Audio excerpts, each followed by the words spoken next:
Hello, everybody. Episode 23, the Donnie baseball, the Bobby Abreu, the Michael Jordan, the Mike Mitchell, The LeBron episode, James. the LeBron, Mike Mitchell. King James episode of Part of the Order. So far this year, we've had an episode with just Dre and Greg, an episode with just me and Greg, and now it only makes sense for us two to be together. Let's carry the team, Brooksy. This is what we do. When one of ours are down, we pick each other up.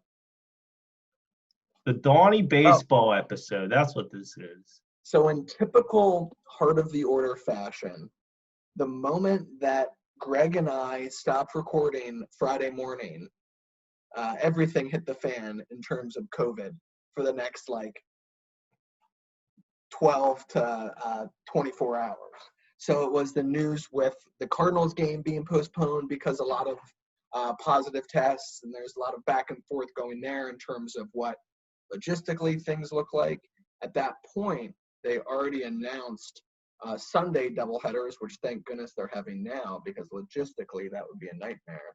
Yes. But we're tired of talking COVID. We're tired of talking labor disputes. Right now, the news for Friday is those will be the first day in a while where every team will play a game. So that's something worth celebrating. I would say game 4. And I know that because I bet on the Marlins last night thinking that they weren't going to be ready. Silly me was like, oh, the Orioles are hot. Let me trust them. Here come the Marlins at 2-1, which, yeah, crazy, by the way. 2-1, and they were winning the division at the time. That they weren't going to be ready. And they're in it. And they're in it. We're recording Wednesday night, and they had another shutout tonight too. That's crazy, man. 4-1 out here. Honestly, leading the division in terms of win percentage with an 800 clip ahead of the Atlanta Braves. I just find it absolutely incredible that this is where we're at. I mean, I know we don't want to talk about COVID. I'm going to spend a little bit of time on it. It's scary, but at the same time, it's making the season a lot more hilariously interesting because it's already hilarious, the fact we're playing 60 games in 66 days. But now you have postponement of games and quarantine of teams, and I get that. But, you have the Braves who played all 12 games, and then you have the Marlins and Phillies who played 5. And it's how do you make those up? We're just going to throw in a 7-inning doubleheader. We saw that as well. And then if there's more cancellations, it'll be, 5-inning triple headers? Yeah. And who knows? They'll get Who adjust. knows? What are your thoughts on the Sunday doubleheaders? The 7. I was actually intrigued by them. I'm not gonna lie. I mean, when you consider the fact that, let me get to the screens here. Let me get to the scores. First off, again, it was the first 7-inning doubleheader in Major League history, which is pretty cool. To be a part of history, I guess, even though, I mean, technically it's the wrong side of history. To be on that side of history is pretty cool, I guess. So there's that. Not only that, you get Cincinnati getting the sweep. So not only does Cincinnati take part in the first doubleheader, they also sweep it. So this is all – we're going to see this in Jeopardy in 20 years, which is nice. And I guess what better town outside of Pittsburgh than Cincy, being that they are one of the premier I don't want to say premier franchise, but one of the oldest franchises because Cooperstown and everything, the Hall of Fame's near there. To me, it's just kind of fitting, I guess, that Cincy's the team that does it. So it's just typical baseball fashion when you consider that. Little history lesson for you kids out there. Yeah, and for a sport that you never really see a unique event happen, then, this is a unique event. So we're getting it all in 2020. So what do you think? Greg and I did this last week, and I may throw in my own again. What do you think are surprising starts for you? So good or bad and if you think, if you're buying into it or not, if this initial success or slow start is long term. All right, I'm gonna throw out a couple different ones here. So I guess just bear with me. Interrupt me at any point. Ask me a question. Let's start with the extremely good. I'm gonna say the Minnesota Twins is sort of a surprise, and I mean, we talked about this in the pre-show. I shouldn't be surprised that they're atop the Central, the American League Central, but I'm sort of surprised at how they're doing it, considering the fact that they're the second best team in run differential. I mean, they're 9-2 right now. They're off to the hottest start in their history, which is really cool. They're probably going to sweep the Pirates, which also is really cool, I guess. But like, Bummer. Whatever, we're winning when we lose. So, but we'll get to them eventually. So I like what the Twins are doing because they're doing it from both facets. It's not just like last year with their bats. That was their entire identity was bats, as they led not just the American League, but like the entire major leagues in home runs. I believe, again, they set the record for that, but their pitching looks pretty good as well. They've gotten good outings from guys like Randy Dobnak, I want to say. I shouldn't. Yeah, it's Dobnak. The South Park guy. Yeah, he's a Pittsburgh guy, so I should know that. But yeah, and guys like Jose Barrios or guys like they made, they got him in a deal with the Dodgers, and like he looks pretty good right now. So he's a nice shocker. So I like what they're doing. I think they're in a lot better position than they are last year. Again, we're 11 games in, so I don't want to say hold my horses, but like at the same time, like they're doing exactly what I thought they would do, but and then some. Surprising me in just the fact that they're not one-dimensional like they were last year. Yeah, and they're missing guys like Jake Odorizzi. Mm-hmm. So there's that. A team I'm also shocked about is the Orioles. I mean, I never thought that they would be 5-5 at this point. So there's that. I don't know how they did it, but like bottom line is like I got to give a lot of credit to Brandon Hyde.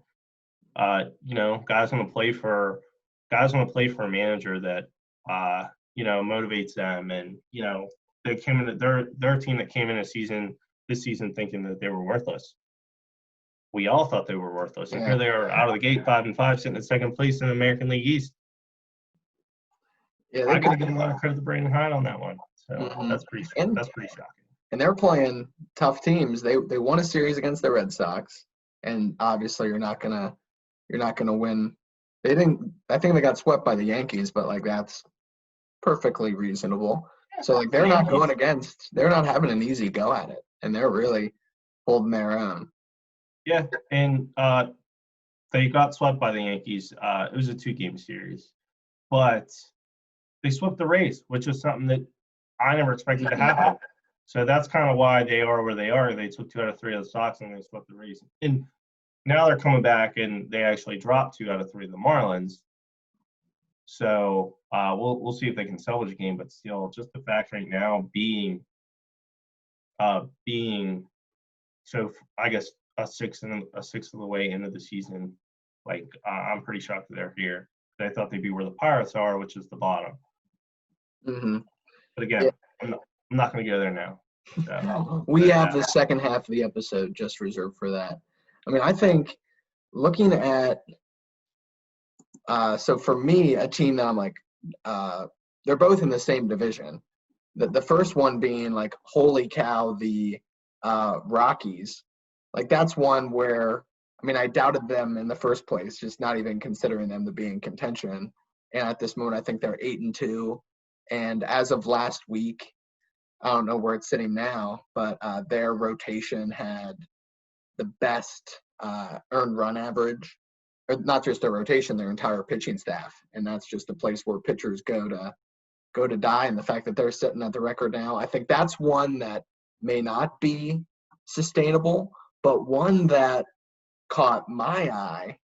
And a tip of the cap to the co-host for this evening is the Padres. I mean, I think the way that maybe they're sitting at like 7-5, 7-4, but like the teams that they've come out and beaten, they took 3-4 off the bat against the Diamondbacks. They had a series, and I think they're in it now, a series in the Dodgers where they got a game off the Dodgers, and I think they took a few off. I think they'd given the Rockies both of their losses, but that's a team where I'm like, wow, it was surprising to see like what they're actually doing, and that's one where I think that could be sustainable success and a team to really look out for. And like we talked pre-show in the list of big prospects who are coming up, the Padres having the pitcher Patino coming up, which will sort of add a added impact to what they have already. But I'm becoming a believer on the Padres. Yeah, I like them Friars. I thought that last year they were kind of starstruck just by the fact that they won the Manny Machado sweepstakes. Mm-hmm. You know, and when you do that, expectations rise. And I understand that they signed Eric Hosmer to that big contract, but like Eric Hosmer was never the player that Manny Machado is or was. Like Hosmer's a good first baseman. I don't want to knock him, but he's not the kind of guy that's going to completely just impact your franchise where like you completely do a 180 on your mentality. Like, okay, we signed Eric Hosmer. Let's go. We're going to go for it right now. Like, we're winning the World Series. Like, that's not it. When you sign a guy like Manny Machado, that's when it's it. And, you know, I feel like the Hosmer deal helps set up signing Manny Machado because, you know, he's piece one and then Machado's like the deal sealer. But yeah, when you consider where this team is right now, I think with that year under their belt, a year of camaraderie, but not only that, just a year of like growing pains because again, this is a team that's super young, has a lot of talent, but now they're mixing the talent with actual pro ball players. I'm just glad that they're living up to the expectations I put on them this year. I thought I was very high on them. I thought that they were going to be the second best team in the West. I should say maybe the best team not named the Dodgers. Shocked that they're in third, so shout out the Rockies. My goodness. But again, like you said, what they're doing just isn't sustainable. Offensively, you know that they're just going to pound balls, but alluding to the pitching just being so good, playing in Coors Field, 30 games there, eventually it's going to come back up to the norm. Mm-hmm. There's going to be some regression in that case, but I think like it's going to be in these like in this truncated season, like just looking at division standings now, I mean, there's obviously we're hardly into it, but there's no cases of where it's like, well, they're just going to run away with it, give the Yankees another week and maybe they will.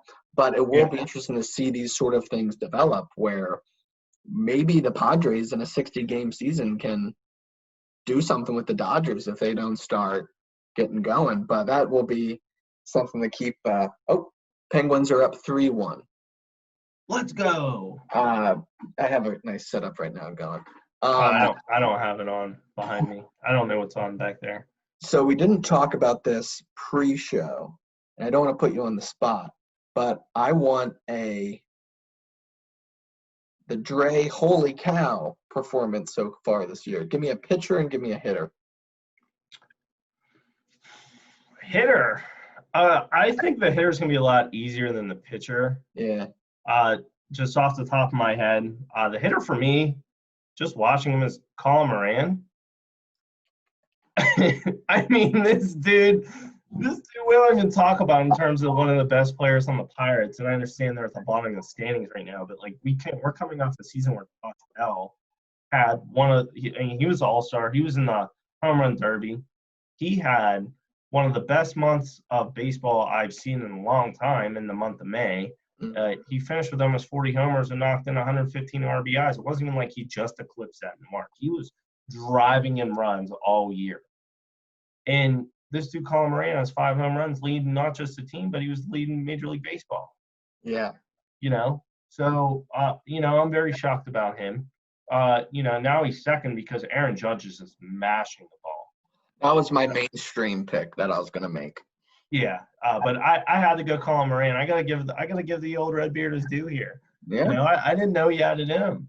Mr. Opening Day. I'm pretty sure he's a home run in 4 straight opening days for the Pirates. Maybe. Yeah. It's when did he 3? Because he came in the Cole trade, so his first game would have been. I think he had a grand slam in his first game versus the Twins. Versus the Twins. Yeah, I remember that. And then last year, opening day, he crushed one again. I think they lost, but they might have lost by 1, or he might have hit the game tying 1. I know he hit one in the 9th, but this year, he's 5 home runs, and one of them off a lefty, and a lot of them in late inning. So it's like not even just – these are dramatic homers. Mm-hmm. And they ain't tying the game because Pirates don't have any wins, but, like, doing that damage when, if there are any in close run games, I mean, it's nice to see him doing it, I guess. So, I gotta say, I gotta give him his due here. I gotta say, I'm very happy about him. He would smile so wide if he heard you say that. I'm sure he would. The most stoic man. Yeah. So, go ahead. I was just gonna say for mine, it's just Aaron Judge. I mean, it's just the mainstream pick. I mean, I think for a while with the injuries, I sort of forgot what power he really had. And the fact that now he's on pace for, I mean, obviously, this is like the funny thing about baseball is like so short in the season. You're like, he's on pace for 97 home runs. But it's just like to come out that way, especially with all this time off, I would have really expected, and this is the case for a lot of people, the bats to take longer to warm up because pitching is just a little bit smoother of a transition. But there's some guys that are coming out like Yelich, Altuve, maybe it's for other reasons, Bregman, and that whole team, like all just hitting well below,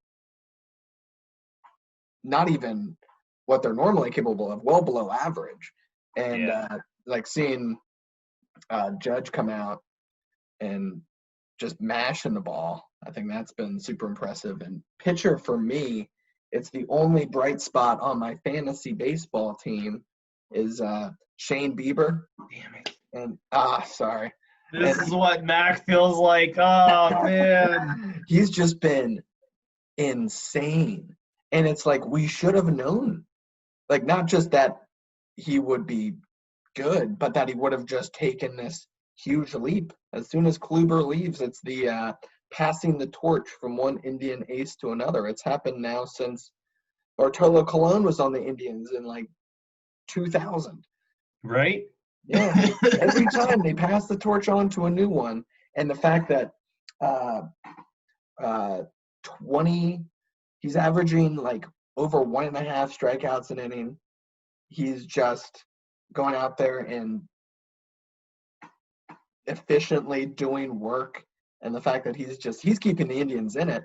In his 3 starts, getting 3 wins because they're like 6-6 and their bats are absolutely cold. Yeah. So that's my pick for like the holy cow.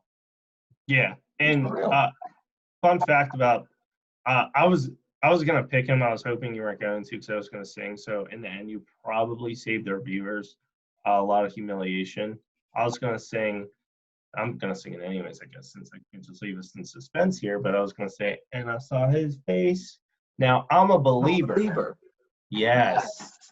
So, anyways, I'm with you on Shane Bieber. I saw a stat that he has the 3rd most strikeouts through the first 3 games in Major League history, behind, I want to say, Sandy Koufax with 38, Garrett Cole in 18 with 36, and then Bieber this year in 35.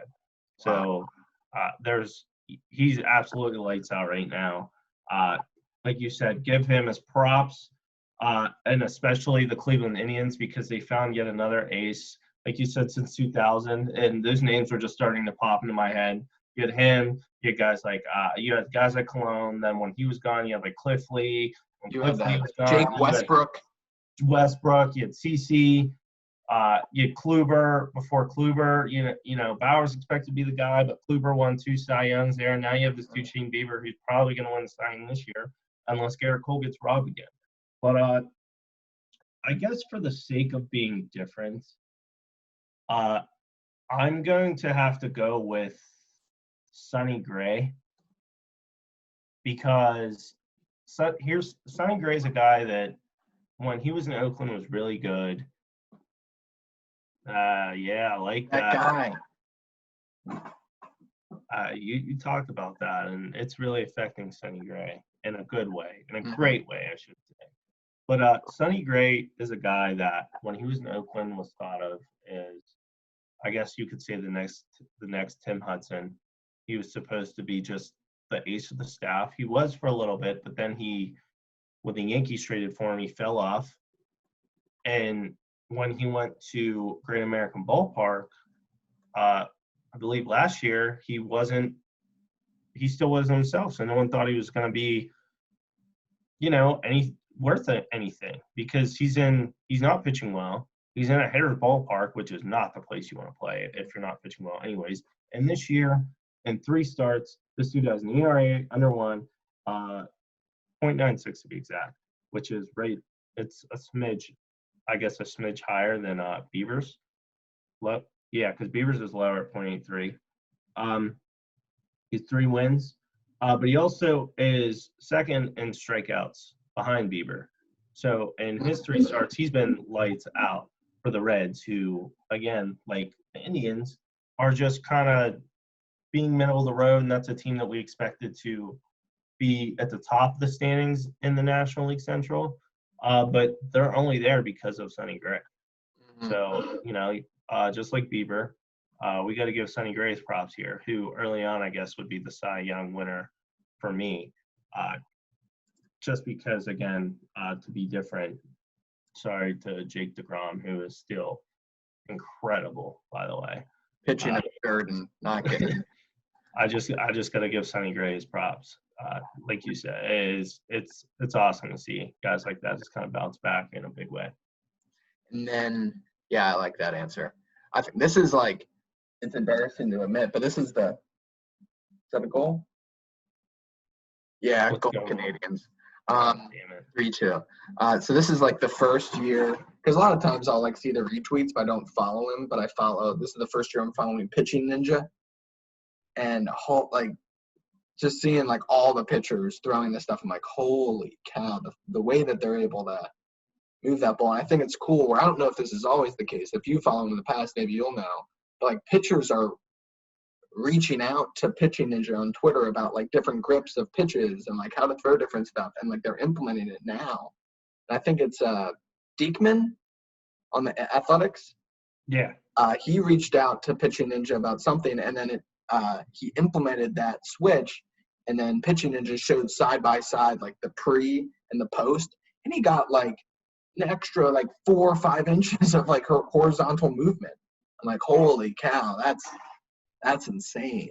Yeah, but that goes to show like where the age of baseball is. Uh-huh. Before it was all like force power and like if you throw the hardest, just blow it past them. But like the game has changed so much that it's not even just a sport anymore, or even a business, which is why I fell in love with it. I fell in love with the business side of it.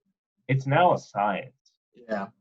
And it's a sport that consistently evolves to the general public, to the diehard sports fan like us, but won't evolve within certain aspects like the writers or those old school guys, or like, just light years behind of what the game is now compared to what it was then. Mm-hmm. And it's things like that, things like Pitching Ninja, things like, fan graphs that just make me fall in love with baseball even more, because there's so many levels to the game of baseball. And you really got to appreciate guys like Diekman. I'll send you the book. You would really like it. I need something to read, so it's just all about that. All about like the different methods of how it's just like the new age of baseball. And it just like explains in a way where it's like, well, yeah, duh, that makes sense. But it's so interesting to just sort of see like, oh yeah, where like if you're not doing stuff now, if you're doing stuff now, you're already late. So like there's no delay on what's going on here. But one more question for you before we go into brief current events. So looking at each of the divisions now, what's the one just looking at where things stand now and where you think they're going to go, what's one that you're like, ooh, like I can't wait to see who's going to win that division? That's going to be an exciting finish. So I feel like the easy answer to this would be the West. But what I'm going to say is I'm curious to see how the American League West kind of unfolds. West before I was talking about the National League West. But I'm gonna go with the other Western Division. I'm gonna go with the other league division. I'm gonna go with the American West. And I say that because I didn't have the Athletics at the top. I had the Astros, and I had the Angels number 2, and right now they're 3. But just seeing how things have played out already for the Astros in terms of how guys are slumping, Verlander's shut down. And who knows? We don't know yet if he's coming back, and they need him. These bats really are struggling without knowing what pitches are coming. The Angels are slow out of the gate, but they just called up their top prospect, Joe Adele. Mike Trout is back from having a baby and already homered, which is wild. I watched it live on a 2-2 pitch. He just got a hanger, and it was a missile right in Seattle. But with those guys, and I still believe. I said this maybe back in March or April that I think that the Rangers are going to be a sneaky team, but they're not showing it right now. But Lance Lynn is a guy that he didn't fall off at all. He's a guy that's still balling, and when you have an ace like that, you're in it every 5th day and then some, because you don't know what's going to happen. They could shorten his days and pitch him on 4 days rest. Like you don't know how guys are. You don't know how teams are going to manage, because they know that they're in a playoff race every single night. But I look at this team, and Joey Gallo's mashing the ball, and he's not mashing the ball at a 200 clip. He's mashing a 300 clip. So there's that. But I look at the American League West, and now with all the question marks with the Astros, everything's just up in the air. So I'm very curious to see how that kind of unfolds. Yeah, I think that's going to be an interesting one. One, just for like the division, because you have those 3 teams at the top, and you have Mike Trout seeing how much heavy lifting he can do. You have the Athletics, where, like, of course they would be the team to hit 2 walk-off grand slams in the first 11 games. That's just their brand. And then you have the Astros, the hated Astros. So you have that division race will be really close. And then with all the teams that are making the playoffs, a team like the Rangers, maybe inching up there, taking away a spot from somebody else. That's a good one. I'm glad you didn't take mine. I probably would have done yours too. So we would have had it covered. But I think it's the one that it's sort of a cheap out answer, because this division's one of the most impacted from being COVID shutdowns. But the NL East, I think I'll eat crow if need be, but I think the Marlins are going to regress. But the Braves with and we can touch on it now, Soroka going down, that was, as soon as I saw Achilles was trending on Twitter and Soroka, I was like, I'm going to sit that one out. So I didn't even look. I don't want to, but that's really, he was a really fun pitcher to watch last year, and not just for the team, but for him and that rehab, that's really heartbreaking to see. And Albies just one of the DL now, and so they're currently, if you don't count the winning percentage of the Marlins, the Braves are on top of that division. You have the Sillies, who only have played 5 games, and they're at 2-3, and they sort of came out flat the first week of the year. But they had to play, then immediately had to play the Yankees, and they lost last night, but they won earlier today, and they play tonight. And I think at that point, the race between the Braves, Nationals, and Phillies, and I know I had my embarrassing change last minute to the Mets, but I'm done with that. With with the whole Cespedes thing, where obviously if it's a player on the Mets, you're like, oh, Jonas Cespedes is missing. Oh, he must have been killed. Dude, oh my goodness. I forgot about how crazy that was. But like, it's the Mets. Like with that case, you're like, oh, this is going to be the craziest thing. But no. You think about it, it's just typical Mets. You have Jonas Cespedes, who's like super excited to get ready for the season, and then you have all these reports like he actually went AWOL, and the game starts. It's like, oh wait, no, he just opted out. He's going home. Yeah. And a contract year. After, like, I think he had to pay a pretty hefty fine for his little ATV horse riding, whatever it was, accident. So like that relationship is how you would expect a rocky relationship like that to end. It's but just I think insanity. That division will be intriguing because even I'm not going to count the Mets out yet. But even in that case, I think that could be a toss-up and one where I think 4 out of 5 of the teams could be playing for some of those 7 spots, especially when you think like, okay, well, maybe the Rockies will regress. So you may have 2 teams coming from the West, which I think will be the case because West-West is like a pretty difficult bout to do. And then the Central, the Cardinals have only played 5, so it's not too fair to go into that. But the Brewers have looked like dirt. And they have not looked good at all. The Pirates. And Lorenzo Cain opted out too, so they lost their center field. Yeah, I forgot about that too. Yeah, so like that's going to be even more. Like I just don't know where the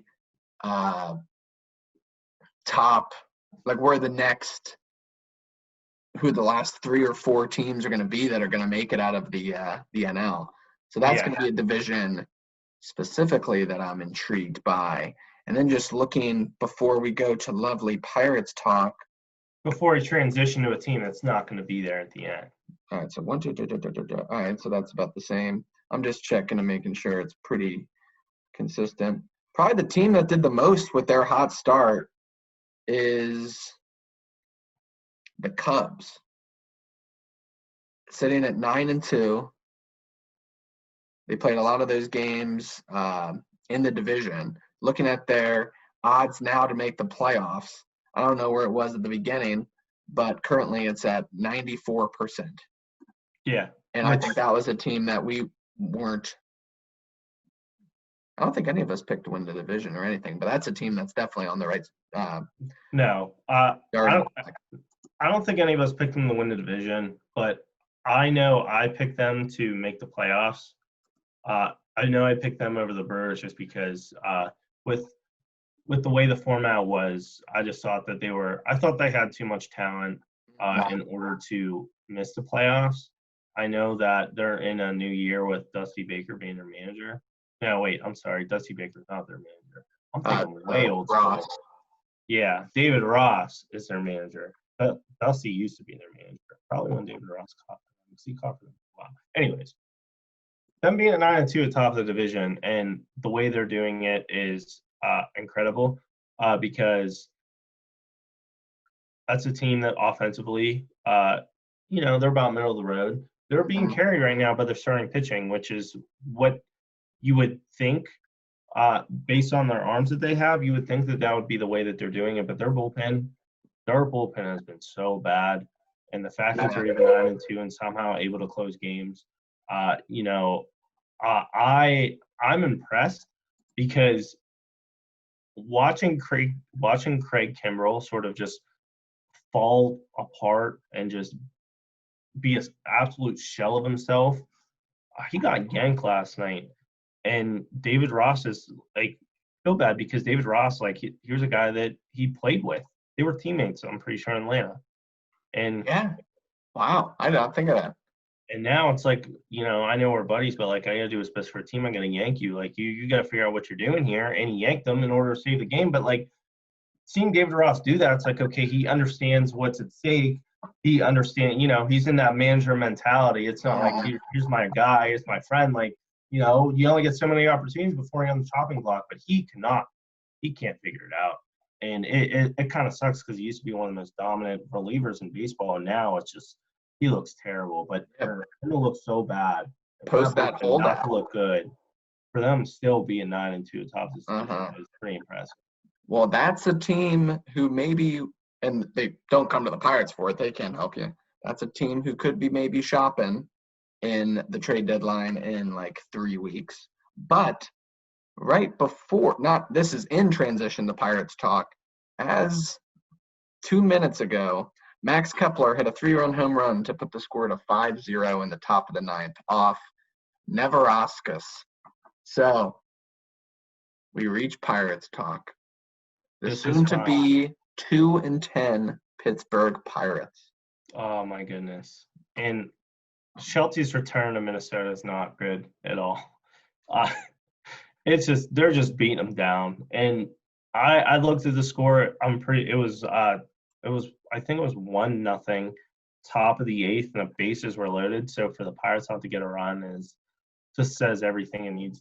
Just says everything we're going to the season's going. But at the same time, Brooksy, this season is going according to plan because I just said it today, and now I'm saying it now, and I'm going to say it for everyone else. The tank is on, and I'm here for it. And everyone, I got in a conversation with someone that I work with on Facebook, and he's like, how do you tank in baseball? Simple. It's honestly simple. You pitch. Shelty's doing it. So there's number one. Number one, your best guys don't start every day. Right now, their best hitter, I know I gave Colin Moran's props earlier, but I think their best overall hitter right now is Phillip Evans. Phillip Evans. Phillip Evans. And no one knows who he is. He came from the minor league. He came on a minor league deal. I believe, was from the Cubs. He used to play with Musgrove. They did, they talked about how they asked Musgrove to sign, to see if he would be a good signing. I think he has connections with Derek Shelton, but he was, fully expected to not make this team. And not only did he make this team, he's playing like once every 2-3 days, and he's just mashing the ball every time he's in the lineup. Mm-hmm. That shouldn't be your best player. It should be Josh Bell, just based off of his history, his pedigree, everything about him, and he's not even close to being the best. You have a team that's struggling bullpen-wise to sort of, I guess, find themselves, sort of like the Cubs, but worse because they don't have any real dominant arms out there. I know JT Brubaker's been a nice surprise. He's starting to look tomorrow. Nasty. And, I'm actually real excited to watch him start tomorrow. But you have him pitching 2 innings because their starters can't go deep into games. And that's fine because you get to see what he's made of. Now he gets to actually start a game tomorrow. And I'm going to put money that they win tomorrow because I think if he goes 6 innings, I think tomorrow if he goes 6 innings, I believe they win this one like 3-2. Do they play the Twins again tomorrow? Yeah. It should be on the MLB Network as well. 3-3. 3-3? Canadians. Oh, it's on behind me. Murray's breaking down. But, again, the Shelty, to finish up my point, how this is fully a tank, and it's sort of like a tank and they're really bad. But, Shelty's in-game management is not the best. He's not playing any type of small ball, but that's not his fault because no one can get on base. He's not really utilizing his bullpen the way that he should. He keeps pitching guys like Miguel DePozo, and DePozo is not a good pitcher at all. I feel somebody's that's so bad you just feel bad for him. Yeah. That's me. I'm just like, oh, poor guy. I get that feeling whenever I watch, whenever I hear, Kendrick Perkins make a point on First Take about NBA. Yeah, I get that feeling listening to Booger McFarland do commentary on Monday Night Football. I'm just like, honey. Yeah, honey, that's what you Oh, I got you. Like in How I Met Your Mother. It's just so heartbreaking. Yeah, I think. But yeah. For me, I liked your article today, especially, I'm in a similar boat, and a lot of times I'll be like, "Oh, Pirates, what are you doing?" But at this point, I'm just like, "All right, this is what we expected," and even more from just like a tank perspective. Like I think we forget that we traded away our best player in the offseason, and like obviously not gonna like Marte, not obviously gonna like plug anything in Yeah, you behind it. plug in Jared Dyson, Gerard Dyson. You think that's just you think you're gonna magically be good because you plug in Gerard Dyson as your starting center fielder?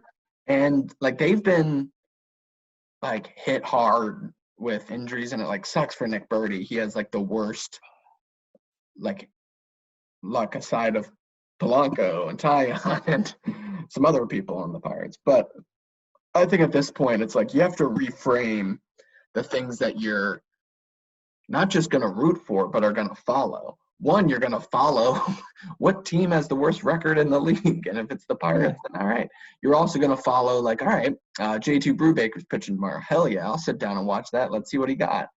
And when it comes time for Brian Hayes and other guys to, like, sort of come through, like, that's reframing your mind. If you're going to be watching every Pirates game being like, oh, they better win this one, even though they have a 4-run lead in the 8th inning, like, they're not. Like, just root for these, like, little things along the way. Yeah. And at the end of the day, we could have Kumar Rocker, which, like, I watched, when was it? It was, like, when I fully embraced, like, this isn't good. I just watched his YouTube highlight of his no-hitter, 19 strikeouts, and I was just like, hell yeah. Yeah, dude. Oh, my goodness. He's a guy that and I've talked to a couple buddies about this. Again, I got a friend who's a diehard Mets fan, so he says he sees Jake DeGrom every fifth day. Like, he's been spoiled with good pitching over this entire decade. But I talked to him. I talked to a friend who's an Orioles fan who doesn't understand good pitching. They're both baseball enthusiasts. And both of them say that Kumar Rocker could pitch in the major leagues with no minor league experience, and he'd still dominate. Like, that's how good this dude is. He's a guy that can touch 100. It can make his off-speed stuff, his curveball, his slider. He can make a ball off the table at 84 miles an hour. You should not be able to change speeds like that. There's only one guy that I've ever seen change speeds like that. And his name was Felipe Rivero.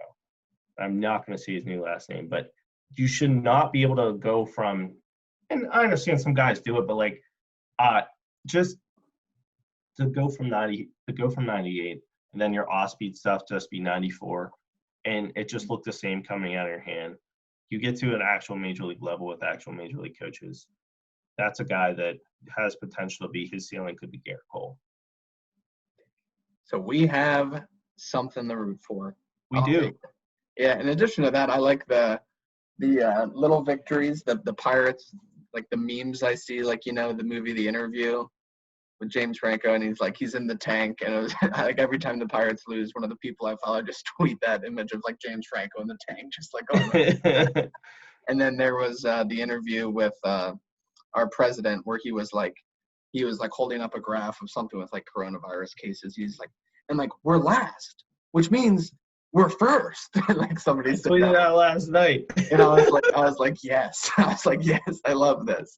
It's everything's going according to plan, Brooksy, but there's little victories and the little things that, like you said, you can tell that Shelty and Charrington, for that matter, are just both on board with what's going to happen. Yeah. Guys like Cole Tucker, whose best position is shortstop, they're trying him in the outfield because they understand that they have shortstops in the pipeline. They just drafted Nick Gonzalez, who they want to put there. They have O'Neal Cruz, who I don't think will end up there. He's just too tall. And then they traded for that guy, Olivier Pagero, who should be there. Mm-hmm.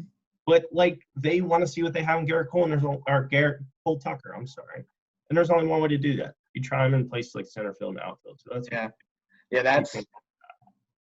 we're going to be in for something. And just wait until – I mean, as long as – the only time I'll be like, come on, Pirates, win, is when they're playing the Cardinals. But yeah, because, I mean, naturally we hate the Cardinals. Yeah. And we hate all the teams. If I'm going to rank the teams I hate, I'll go Cardinals, Reds. Cardinals is more of a respect. Like, Reds are just a pure despise. Like, I hate the Reds. I used to hate the Brewers so much, but it's morely just now focused on Ryan Braun, who I just hate because he's a cheating, low-life douche. Yeah, I said that. I don't care.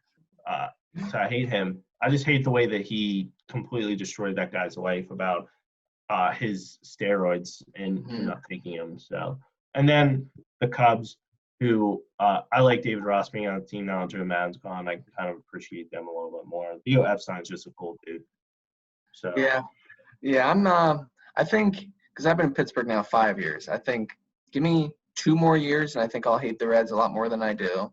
But Cardinals, Cubs. I mean, obviously, because mainly it's just from 2015, and like just how like Chicago was somehow just because you lose and you should win, you get labeled lovable losers. I mean, obviously they didn't win for 100 years, and then they did. Yeah. That's great. But I'm just like, I don't have any. You're not a lovable loser, so that annoys me. And the Reds soon after. I don't mind the Brewers, but give it time. But we'll find out. Right now they're 2-10. Maybe Mac's team, the 3-8 Red Sox, maybe they're also trying a little tank, so we can just have a little tank off. They don't need a tank. They got all the payroll in the world. I'm interested to see what happens later in the year when the Pirates play the Royals, because both teams right now are not good.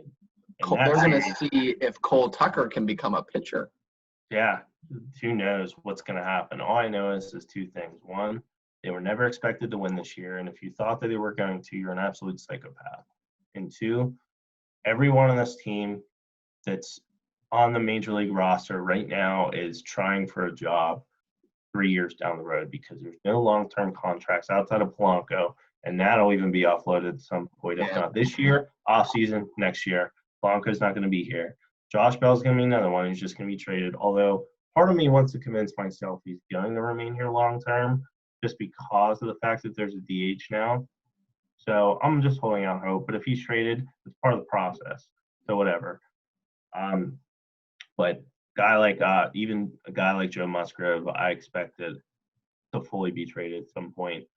If not this year, then maybe next 2 years, just because he's a guy that can bring you back farm, the assets that you need, because that's what Charrington's doing right now. He's building an entire organization, and that's what the Pirates are doing. They're building an entire organization right now. You build it from the ground up. And the ground is the farm system. Yeah, that's what it is. Relax, people, and just bet against the Pirates. Bet on the unders, bet against them because you'll win a lot of money. Yes, sir. And they'll make you happy in more ways than one. And they're going to get they scored 2 in the 9th inning. Colin Moran's up, most feared hitter in the league. Yeah, they scored. Josh Bell homered. Yeah, Bell's back, baby. Let's go. 4:22. Oh, this game's in Pittsburgh. Oh, it is? Yeah, I guess it's a 2-2. Huh. Bell's 3 for 4, so that's cool. All right, good to see. Yeah, wow. See, these are little things that you want to see. You want to see guys like Bell turn it around. But who cares if they win or lose? Trevor Williams, 7 innings tonight. Williams, 5 Ks. Trevor Williams. He should have been aligned for the win. So. Especially against that Twins lineup. Yeah, so for him to go 7 strong, allow 3 hits, 1 earned run, 1 walk, 5 Ks, it's good out. Trevor Williams is another one who I expect to be traded. Mm-hmm. Yeah. You got to tear it down before you build it back up. The Cubs did it, the Astros did it, and now look at them. And they've already gotten, having Nick Gonzalez automatically be that top prospect, getting some excitement to, plug in there is good. And then we're rebuilding that farm system. I have faith in Charrington. If anything, just keep the L's coming. Yeah, but people who see this team, don't understand that new management doesn't mean new ownership. New management means that they gotta completely. It's a cycle. I shouldn't say it's a cycle. I should say more of a process. You gotta tear down the old management's mistakes before you build up the new management's philosophy. Yeah. Charrington's done that twice. He did it in He did it in Boston, and now there's guys there right now that reflect his tenure there. Guys like Xander Bogaerts, Rafael Devers, Andrew Benintendi.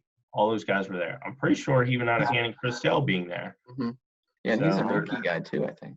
So there's that, and then there's the Toronto Blue Jays guys like Bo Bichette, Kevin Biggio, Vlad Guerrero Jr., all Nate Pearson, all there because of him. Yeah.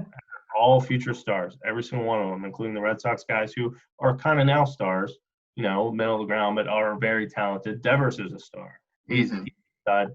Bogarts is solid. Benintendi, he's not playing so hot right now, but when he's on, he's pretty good.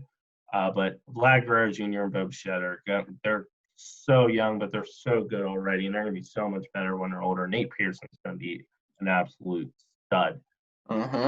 And soon we're going to have those names coming our way. BC knows what he's doing, y'all. You got to give it time. Just don't even just relax, chill out, enjoy the ride, because we're not going anywhere anytime soon. Don't look at the annoying Twitter accounts. Like Rum Bunter, who's freaking out. Look for the memes.